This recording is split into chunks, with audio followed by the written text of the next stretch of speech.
OK! Complètement midi.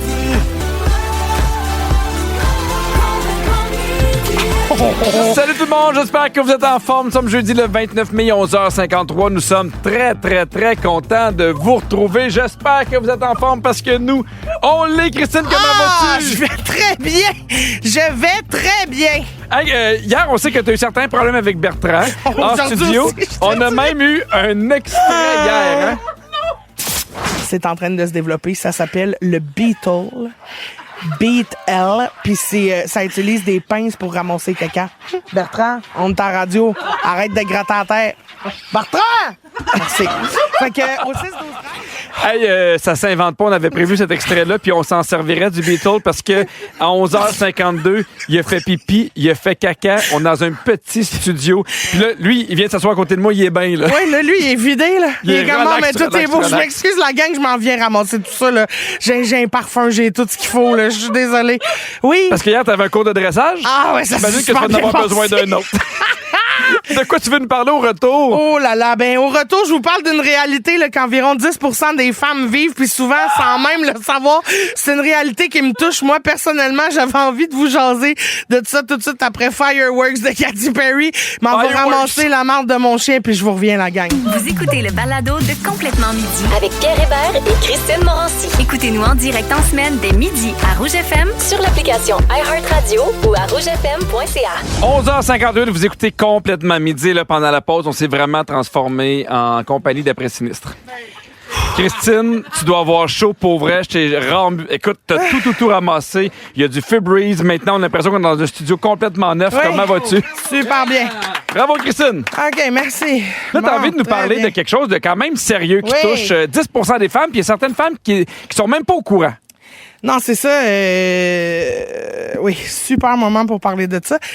J'ai le goût de parler du SOPK, pour vrai, le syndrome des ovaires polykystiques. Ça fait longtemps que... ça fait pas longtemps, en fait, que je le sais, mais je vis avec ça. Puis ce qui me fâche, c'est que si les médecins qui ont croisé ma route avaient focusé sur trouver la source du problème au lieu de focusser juste sur mon poids, on aurait peut-être trouvé ce que j'avais plus tôt, puis on aurait pu mettre en place des outils pour soulager puis atténuer des symptômes que j'avais. C'est parce que les médecins te disaient « Ah, t'as sûrement mal à cause de ton À surpoids. ton poids, tout le monde Ok, me je disait comprends. perds du poids, ça va passer, perds du poids, ça va passer.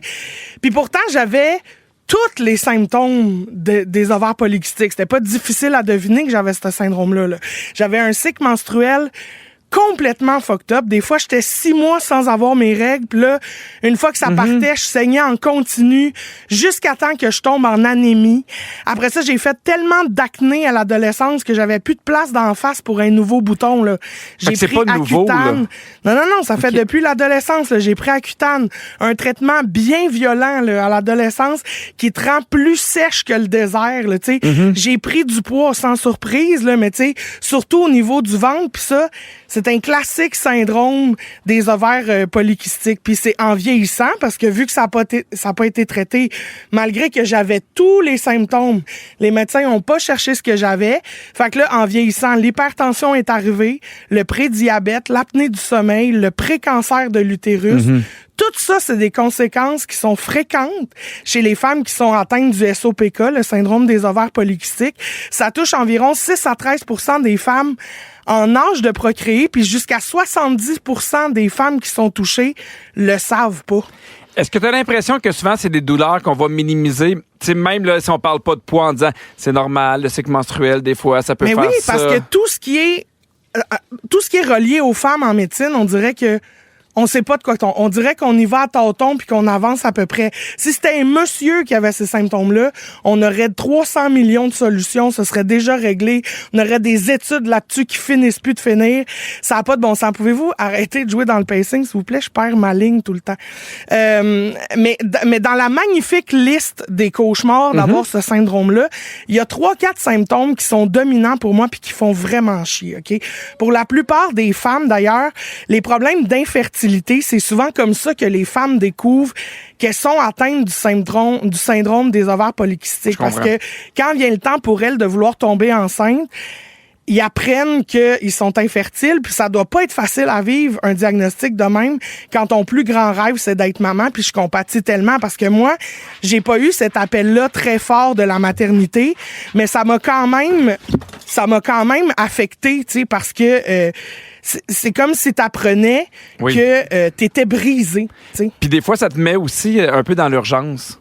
Moi, je connais des gens qui ont eu des ovaires polykystiques relativement jeunes, puis ils font, si tu vas avoir des enfants, c'est de quoi qui va être de plus en plus compliqué. Donc, on suggère d'avoir les enfants plus tôt que tard. Oui. Puis ça fesse, tu sais, pour vrai. Puis moi, ce qui m'a le plus fait mal aussi dans les syndromes des ovaires polykystiques, c'est l'alopécie. Ça, c'est-à-dire la perte de cheveux, puis le fond de tête clairsemé, parce que c'est tellement valorisé dans notre société.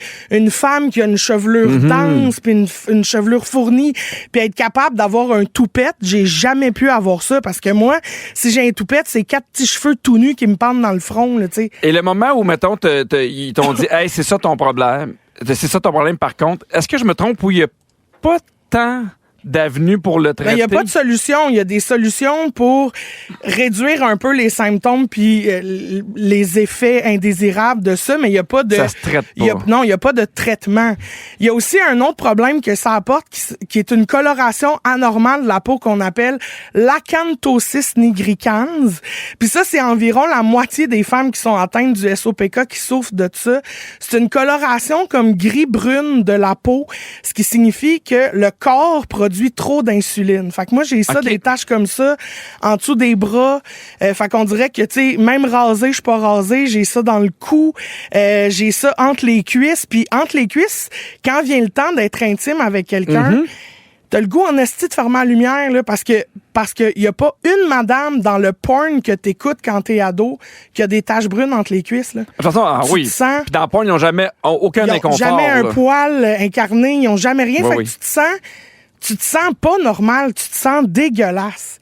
Mais le pire de tous les symptômes que j'ai, c'est l'hirsutisme. Puis ça, asti, ça a fucké ma vie, pour vrai. Ça a gâché ma vie.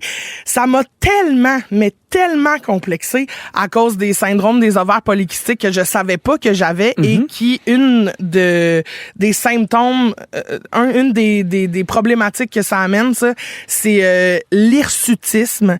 Et ça, l'hirsutisme, c'est l'apparition d'une pilosité forte et drue dans des zones dites masculines, donc normalement dépourvues de poils chez la femme. En gros, ça, ce que ça veut dire, c'est que j'ai de la barbe.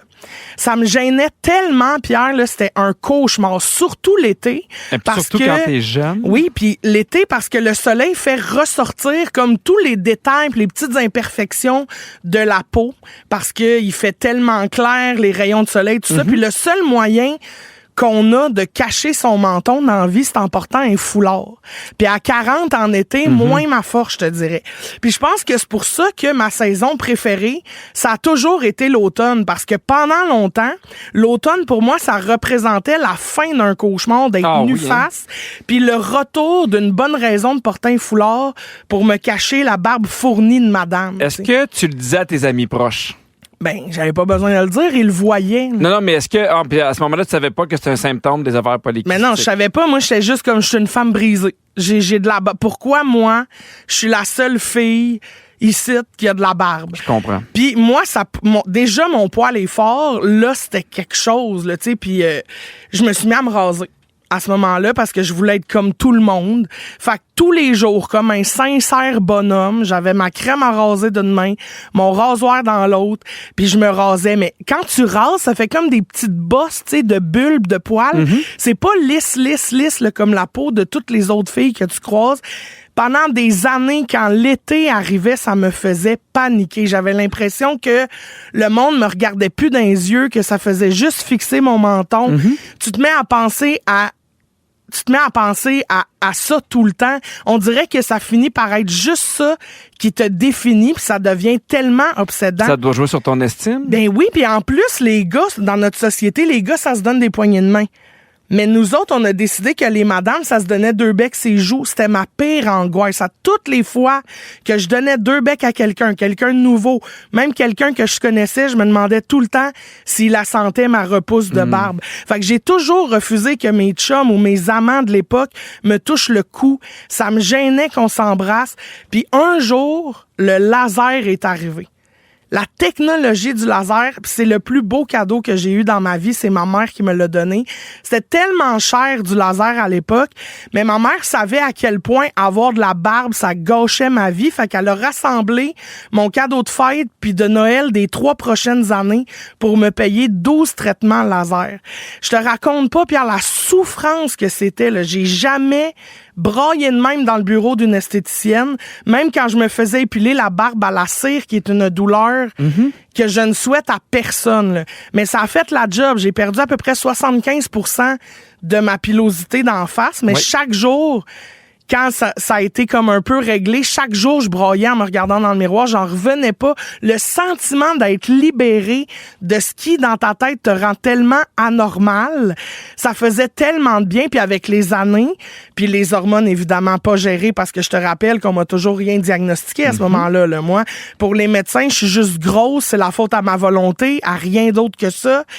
La barbe est revenue, pas aussi pire qu'avant, mais ça a réveillé mes traumas. Là. Il y a 2 ans de ça, j'ai recommencé à me raser, j'ai paniqué, je voulais tellement pas revenir comme je me sentais dans le temps.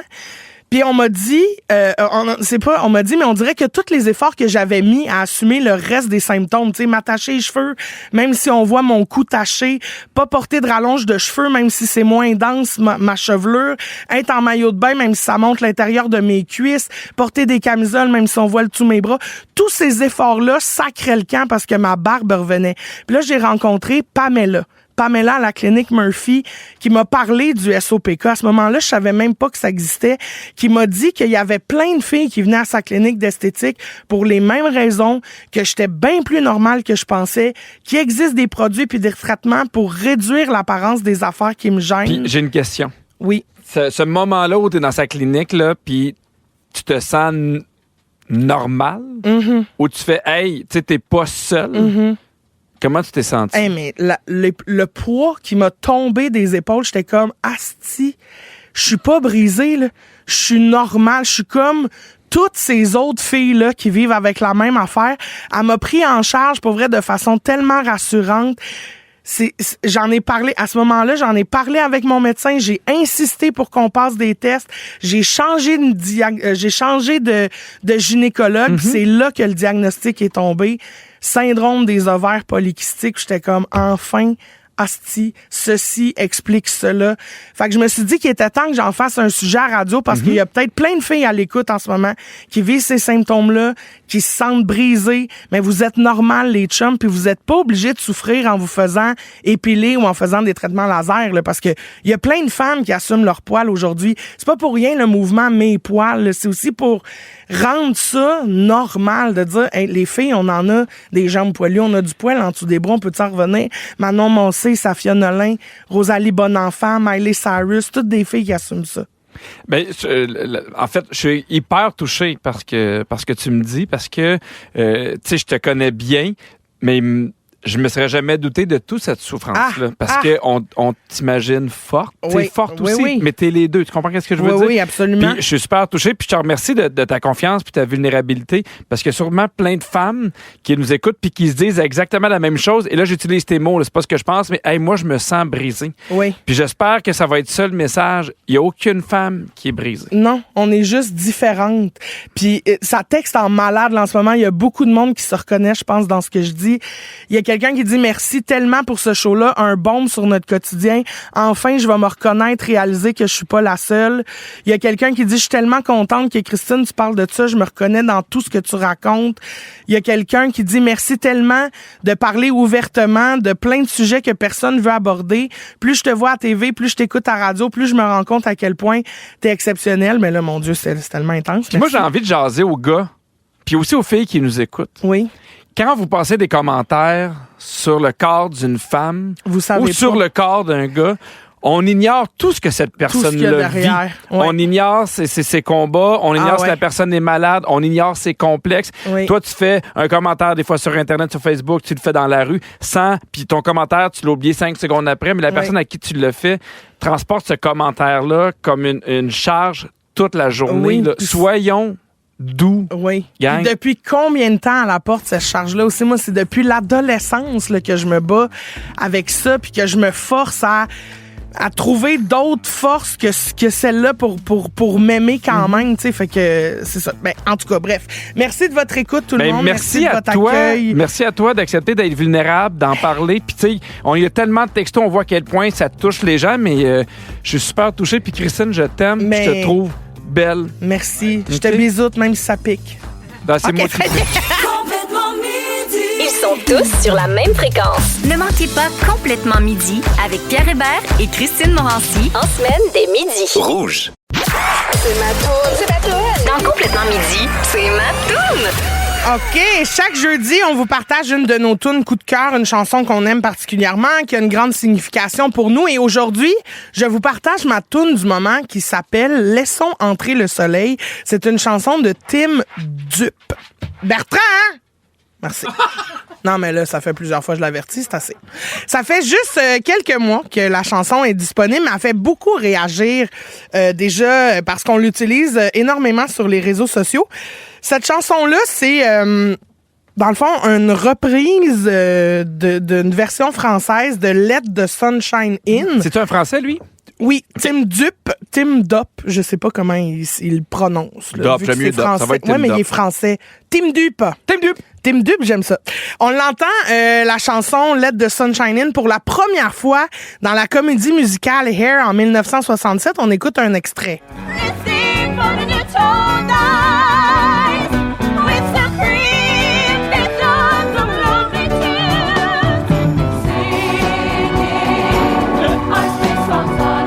C'est sûr, moi, j'aurais pris le bout où ça dit « Let the sunshine in », mais c'est pas grave, Phil. 2 ans plus tard, il y a le groupe Fifth Dimension qui va rendre la toune de la comédie musicale super populaire en faisant un medley de 2 tounes de Air. Il y a Aquarius, puis « Let the sunshine in », puis cette chanson-là, ce medley-là va faire fureur aux États-Unis. Cette tune-là est même aujourd'hui dans le top 100 des chansons les plus populaires de tous les temps. On a un extrait.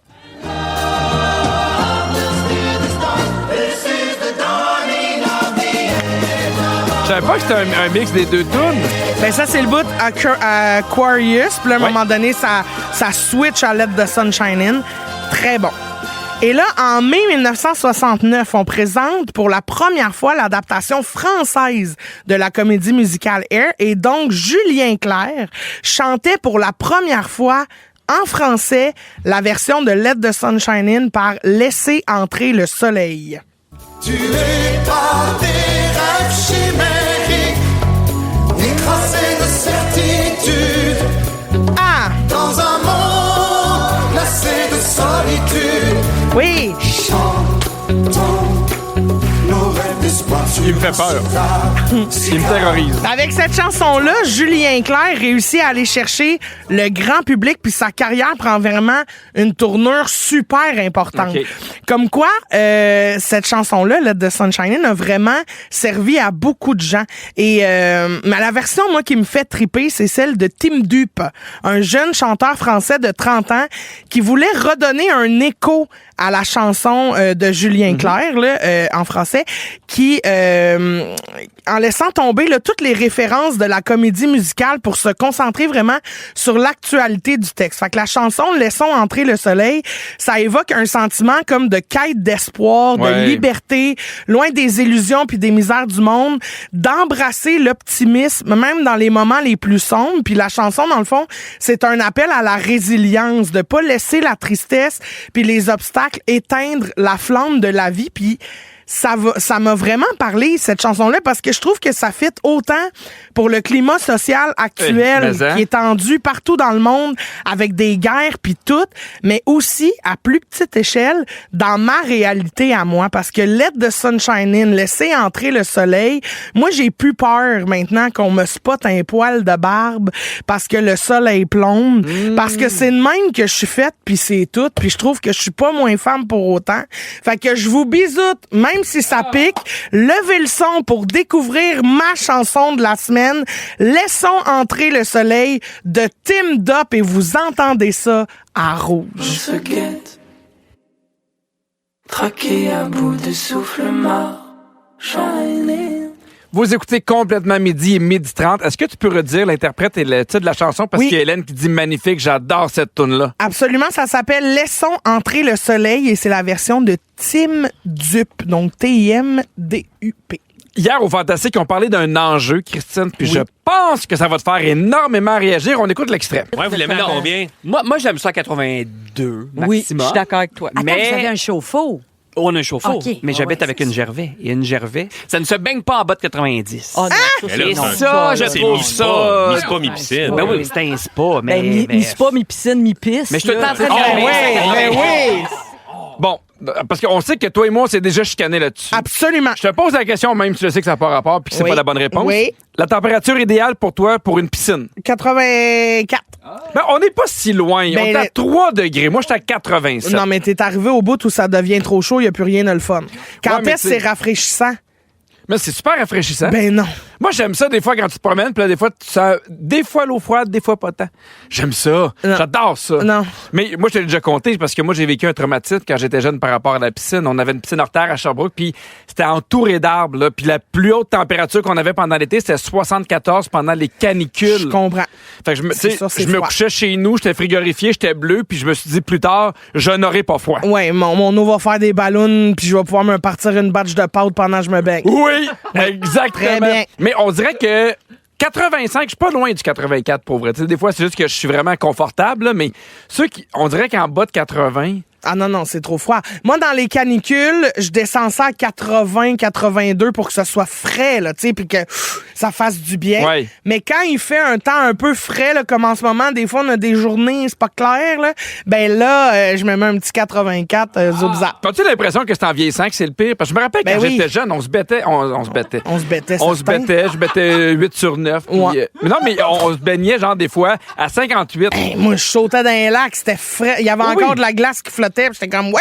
Oui, moi, mes enfants, ils se baignent, là, présentement, puis ils sont comme, OK, ils se baignent moins longtemps. Mais là, Oui. je suis comme, oh, pff, moi, je vais attendre qu'elle soit 82. Ah oui, moi aussi. On va se faire un petit tournoi des meilleures choses à faire dans une piscine, Christine. j'adore, oui, OK? très bien. On garde là dans un sujet familial. Oui. Alors, je te nomme 2 activités. On choisit laquelle des 2 t'aimes le mieux jusqu'à temps qu'on choisisse l'activité à faire Très qu'on bien. aime le plus dans une piscine. Jouer au volleyball ou à Marco Polo? Je joue au volleyball. Ah oui, Marco Polo. Oui, j'adore ça. Essayez, mais même s'il n'y a pas de filet de volleyball, là, juste compter les Ah oui. tapes qu'on donne sur un ballon sans qu'elle touche à l'eau puis essayer de battre ça. Oui, ben maintenant, mais tu te tannes, puis pow, tu Oui. tu marches en face de quelqu'un. Oui. OK, volleyball ou faire un concours de chandelles? Ah, merde! Les chandelles. Hein? Oh, zoup, zoup, zoup, Ben j'adore. voyons donc, Notez plus- ma chandelle. Fait que si on va chez vous, on fait un concours de chandelles. Oui, plus que... Oui. OK, un concours de chandelles ou de bombes? Ah, chandelle. Chandelle, Oui. parfait. Concours de chandelles ou faire une course de celui qui ramasse le plus d'objets lancés dans le fond de l'eau? Merde! J'adore ramasser les... Oui, faire la course. Hey, ça, là, Oui. pour occuper des enfants pendant que t'es tranquille avec un petit mojito framboise. Même occuper des adultes, là. Ah, Moi, oui. Virginie, je l'ai envoyé une bonne demi-heure dans le fond de la piscine, là. Je te l'ai vas-y, Virginie, trouve les petits bidous. T'es jamais revenu comme avant. Non. OK, donc, on garde pour ramasser les trucs dans le fond Oui, de l'eau. oui. Ramasser les trucs dans le fond de l'eau ou te laisser flotter sur un matelas gonflable. On allait la course dans le fond de l'eau. Oh non, non, Ben, non. franchement, non, non. là, c'est trop Hey, passif, là. Un matelas, non. un petit somme au sommeil. Non, non. Un petit somme au sommeil. Un petit somme au sommeil, ça, j'adore ça. Ça, c'est reposant. Fait qu'on est d'accord, ce qui Oui. gagne, c'est le somme au sommeil. Ben, très bien. Et voilà! Ne manquez pas Véronique et les Fantastiques de 15h55 avec Mathieu Pépé, Varda Étienne et Stéphane Rousseau. J'ai envie qu'on parle d'intelligence artificielle. Parce qu'il paraît que l'intelligence artificielle pourrait nous aider à gérer nos chicanes. Ben et voyons. ça, là, ça m'inquiète bien gros. Est-ce que t'es bonne en général pour régler tes conflits? Ben, je me force, là. Des fois, c'est pas facile, mais je fais des conversations courageuses. Ben, bonne nouvelle, si jamais t'as besoin d'aide, ChatGPT pourrait t'aider parce qu'il y a plusieurs blondes et chums qui ont écrit sur Reddit que leurs partenaires ont consulté ChatGPT, soit pour leur écrire une lettre d'excuse, par exemple, pour trouver une solution. Ben, franchement. Admettons, là, t'avais un chum, là, puis vous avez une chicane, puis lui était allé voir sur ChatGPT, puis il a fait, hey, moi, j'ai fait ça, Non. une lettre d'excuse. Ben, non. C'est pas sincère si tu le fais écrire par une machine. Mais si, mettons, ton chum, il dit, hey, je comprends, là, mais c'est parce que je trouvais pas les bons mots, puis j'avais besoin d'aide. OK. Et Des gros soupirs, ça. Ben non, mais tu sais, c'est OK, mais force-toi. Mais j'ai le c'est goût mieux de te d'avoir dire. une lettre un peu où t'as plus d'erreurs. Des fois, c'est mal formulé, mais qui vient du cœur. Ben oui, exactement. Il y a plusieurs psychologues qui lèvent un flag parce qu'ils disent qu'il y a un danger quand même à étaler ta vie personnelle et intime avec l'intelligence artificielle.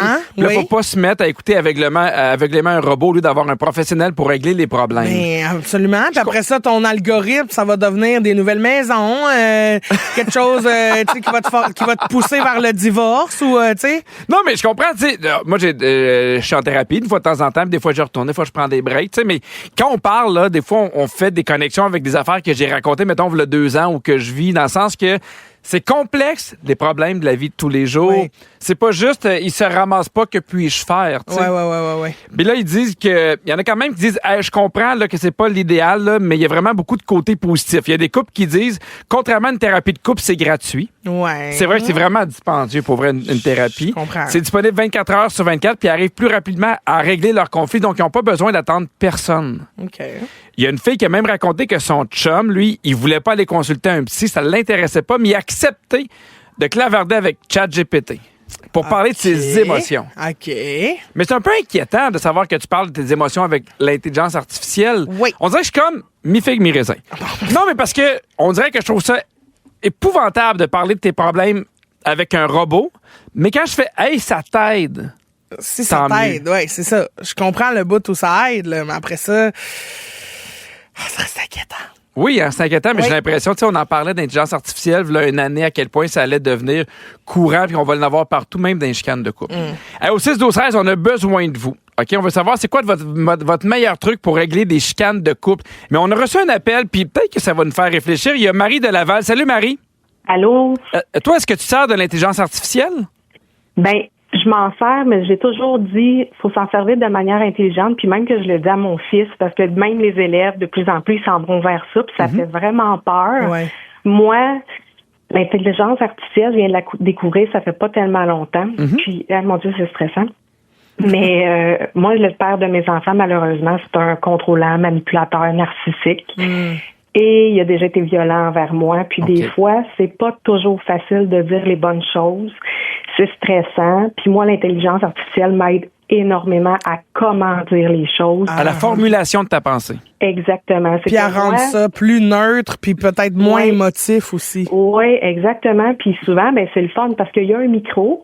Tu sais, tu parles vraiment de vive voix avec l'intelligence artificielle, puis tu vas aller dire précisément comment que tu veux que ton message soit reçu. Fait que oui, ça peut aider dans certaines circonstances. C'est pas le genre de choses que j'utiliserais avec mon chum parce Ouais. que c'est pas les mêmes émotions. Mais, mais ça te sécurise. Exactement. Ben, Parce que c'est toujours craignant de faire ces choses-là. Puis souvent, ben c'est dans le bien-être des enfants. Ouais. Mais fait que oui, je comprends, puis oui, ça fait peur, mais je trouve que dans certaines circonstances, ça vient vraiment Ben, tu aider. nous amènes un beau point de vue, Marie. On n'avait pas vu ça, puis effectivement, ça fait beaucoup de sens maintenant que tu m'en parles. Merci de ton appel. C'est vraiment un outil.